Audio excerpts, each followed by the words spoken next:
10월 14일 주님의 교회 말씀 묵상입니다. 열왕기상 15장 33절에서 16장 7절 말씀. 유다의 아사왕 셋째 해에 아히야의 아들 바아사가 디르사에서 모든 이스라엘의 왕이 되어 24년 동안 다스리니라. 바아사가 여호와 보시기에 악을 행하되 여로보암의 길로 행하며 그가 이스라엘에게 범하게 한 그 죄 중에 행하였더라. 여호와의 말씀이 하나니의 아들 예후에게 임하여 바아사를 꾸짖어 이르시되 내가 너를 티끌에서 들어 내 백성 이스라엘 위에 주권자가 되게 하였거늘 내가 여로보암의 길로 행하며 내 백성 이스라엘에게 범죄하게 하여 그들의 죄로 나를 노엽게 하였은즉 내가 너 바아사와 내 집을 쓸어버려 내 집이 느밧의 아들 여로보암의 집같이 되게 하리니 바아사에게 속한 자가 성읍에서 죽은즉 개가 먹고 그에게 속한 자가 들에서 죽은즉 공중의 새가 먹으리라 하셨더라. 바아사의 남은 사적과 행한 모든 일과 권세는 이스라엘 왕 역대지략에 기록되지 아니하였느냐. 바아사가 그의 조상들과 함께 잠에 디르사에 장사되고 그의 아들 엘라가 대신하여 왕이 되니라. 여호와의 말씀이 하나니의 아들 선지자 예후에게도 임하사 바아사와 그의 집을 꾸짖으심은 그가 여로보암의 집과 같이 여호와 보시기에 모든 악을 행하며 그의 손의 행위로 여호와를 노엽게 하였음이며 또 그의 집을 쳤음이더라. 샬롬, 우리 모두의 오늘에 샬롬의 은혜가 넘치게 임하게 될 것을 믿습니다. 하나님의 사랑과 은혜가 가득한 행복한 오늘 하루 보내시길 마음 다해 축복합니다. 본문은 북왕국 이스라엘의 5왕의 통치에 대해 다루고 있는 열왕기상 15장 25절부터 16장 28절까지 기사의 연속 부분입니다. 오늘 본문은 북왕국 이스라엘의 제3대 왕 바아사의 통치와 바아사를 향한 예후의 심판 경고에 대해 다루고 있습니다. 바아사에 대해 오늘의 본문은 이렇게 평가합니다. 34절입니다. 바아사가 여호와 보시기에 악을 행하되 여로보암의 길로 행하며 그가 이스라엘에게 범하게 한 그 죄 중에 행하였더라. 바아사는 여호와 앞에 악을 행한 여로보암 가문을 심판하는 도구로 사용되고 또 하나님의 은총을 입어 이스라엘의 왕이 되었음에도 불구하고 하나님의 뜻이 어디에 있는지를 깨닫지 못하므로 그 역시 여로보암과 동일하게 악을 행하게 되었습니다. 오늘의 본문을 통해 오늘 하루 우리가 깨닫고 적용해야 할 것은 무엇이겠습니까? 첫 번째는 어떤 자리에 앉는가 보다 어떤 사람이 되어야 하는가에 마음을 두어야 한다는 것입니다. 바아사에 대한 평가는 앞에 나오는 여로보암의 아들 나답에 대한 평가와 하나도 다르지가 않습니다. 사람만 바뀌었을 뿐 하는 일은 똑같았다는 것이 바아사에 대한 평가였습니다. 바아사는 나답을 반대하여 왕위에 앉고도 자기가 패한 왕인 나답의 길을 답습했던 이유는 무엇일까요? 그것은 그가 본래 악한 사람이었기 때문이고 또 하나 그가 왕의 자리에 앉을 것만 생각했을 뿐 그 이후에 어떻게 행해야 할지를 생각하지 못했기 때문이라고 할 수 있습니다. 그는 하나님의 백성을 다스리는 왕이 어떤 사람이 되어야 하며 어떤 일을 해야 할지에 대해 전혀 생각이 없었습니다. 즉 그는 자기가 어떤 사람이 되어서 어떻게 다스려야 할지에 대한 생각이나 의지가 없었기에 자기가 패한 나답의 전철을 또다시 밟고 있는 것입니다. 이 모습을 통해 우리는 얼마나 높은 자리, 어떤 특별한 자리에 앉느냐 보다 우리 자신들이 어떤 사람이 되어야 하는가가 더 중요하다는 것을 생각해야 합니다. 대개의 사람들은 자기가 어떤 사람이 되어야 하는가 보다 어떤 자리에 앉는가를 더 중요하게 생각합니다. 그러나 좋은 자리를 차지한다고 해서 좋은 사람이 되는 것은 아닙니다. 차지하는 그 자리가 달라졌다고 해서 사람이 바뀌는 것도 아닙니다. 만일 어느 누가 자기 자신은 좋은 사람이 되지 못했는데도 좋은 자리에 앉고 자기 자신이 바뀌지 않았는데도 더 나은 자리에 옮겨 앉는다면 그것은 복이 아니라 도리어 화일 뿐입니다.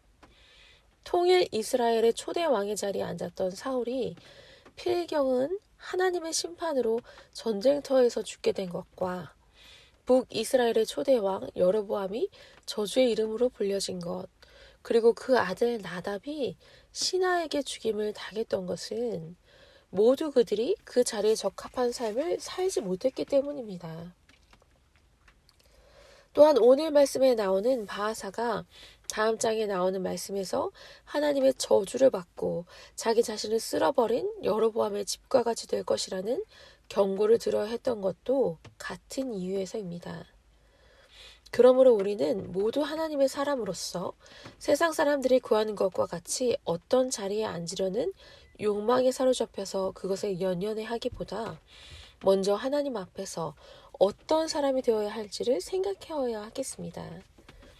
누구든 먼저 하나님 앞에 합당한 자로 자기를 준비해 나간다면 하나님은 요셉이나 다윗과 같이 비천한 자리에서라도 그를 올리셔서 높은 자리에 세우실 것이며 그가 준비된 만큼 그 자리에서 감당하는 직무나 범사에 행하는 바들도 복되고 아름다운 것들로 준비되도록 축복하실 것을 믿습니다. 어떤 자리에 앉느냐 하는 것보다 어떤 사람이 되느냐에 늘 마음을 쓰는 주님의 교회, 주님의 사람 될 것을 믿습니다.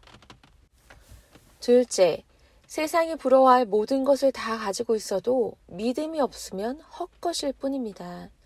5절에서 7절까지의 말씀을 보면 바하사의 행적을 정리하면서 그의 남은 사적과 행한 모든 일이 이스라엘 왕 역대 지략에 기록되어 있다는 말씀과 함께 바하사가 하나님의 심판을 받은 이유를 다음과 같이 설명하고 있습니다.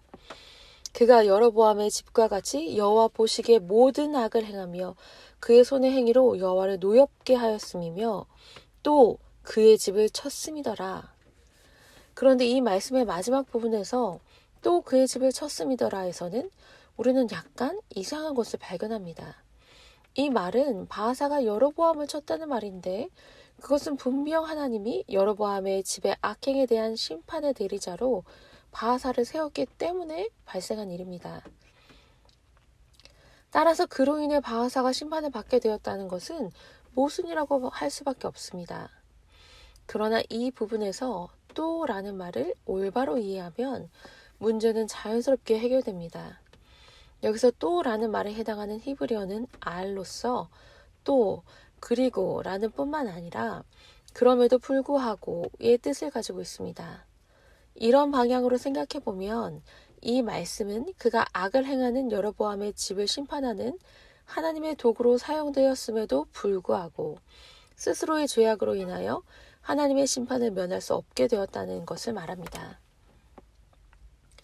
하나님께서 심판의 도구로 사용하셨던 바하사는 보통 인물은 아니었습니다. 물론 그는 아무 배경도 없는 이사갈 족속 출신이었지만 자기 가문을 든든히 일으켜 세우고도 남음이 있을 만큼 가능성을 가진 자였습니다. 또한 민첩하고 도량이 있으며 대담한 인물이었을 것입니다. 그래서 그는 정확한 기회를 포착하여 왕을 죽이고 즉시 상황을 수습함으로 일시의 세력을 규합하여 왕이 될 수 있었습니다. 이처럼 그는 야심과 포부, 재능과 카리스마가 있는 인물이었고 그 모든 것을 가지고 밑바닥에서부터 올라와 왕의 자리까지 차지할 만큼 입지적인 인물이었습니다.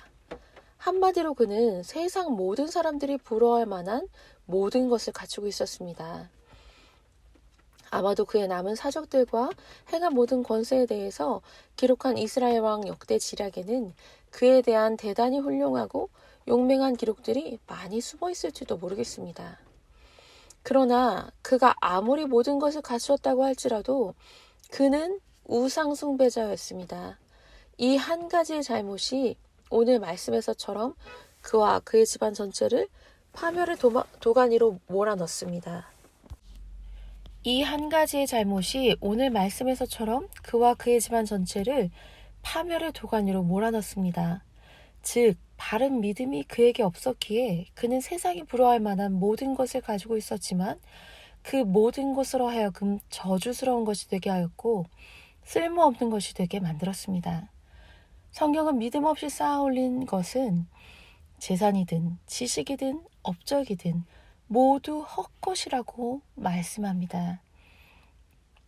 왜냐하면 그것은 극히 유한한 것이고 믿음 없이 사용하게 된다면 도리어 부패하고 오염되고 남용되기 쉬운 것들이기 때문입니다. 그러나 믿음이 있는 자들은 매일 새롭고 풍성한 은혜 가운데 살면서 믿음으로 행한 자들을 기억하시는 하나님으로 인해 그들이 행하고 도모하는 바들을 어떤 것도 헛되지 않습니다. 또 하나님은 우리가 믿는 믿음으로 어떤 것을 행하든지 그 모든 것이 하나님 앞에 기억되며 하늘의 보화로 쌓일 것이라 말씀해 주셨습니다. 그렇다면 우리는 무엇을 추구하며 무엇을 위해 살아야 하겠습니까? 하나님을 알지 못하는 사람들은 모두 다 더 많은 재능과 지식, 재산, 권세와 명예 등을 추구하며 살아갑니다. 물론 성도들 역시 이런 것들이 필요합니다. 하지만 우리가 이 모든 것을 얻는다고 해도 믿음이 없다면 아무 소용이 없습니다. 그러므로 우리는 어떤 일을 하든지 어떤 계획을 세우든지 또 어떤 것을 얻으려 하든지 믿음 안에서 모든 것을 추구하고 가꾸어 가야 합니다. 그렇게 할 때 우리가 이 땅에서 구하고 얻으려 하는 모든 것들 역시도 믿음 안에서 되어지기에 더욱 값지고 가치 있는 것들이 될 것입니다. 왜냐하면 하나님께서는 믿음 안에서 행하는 모든 성도들의 범사를 책임져 주시고 우리를 바른 길로 인도하시기 때문입니다. 세상이 부러워하는 것이 아닌 믿음을 추구하며 살아가는 주님의 교회, 주님의 사람 될 것을 믿습니다. 기도하겠습니다. 사랑의 하나님 아버지, 감사합니다. 하나님 앞에 능력을 구하는 기도를 많이 합니다.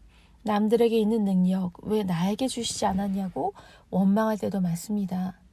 그러나 중요한 것은 세상을 부러워하는 것이 아닌, 세상을 소유하는 것이 아닌 변하지 않는 하나님의 말씀을 신뢰하고 믿는 믿음임을 깨닫습니다. 바와사 같이 하나님을 향한 우리의 마음과 결단이 변질되지 않게 하시옵소서. 하나님 앞에 어떤 사람으로 살지 오늘도 깊이 묵상하며 그 하나님 앞에서 살아가는 우리 모두가 될 수 있도록 은혜 더하여 주시옵소서. 예수님의 이름으로 기도드렸습니다. 아멘. 이 시간 주님의 교회와 몸과 마음의 고통으로 씨름하고 있는 환우들을 위해 함께 기도하겠습니다.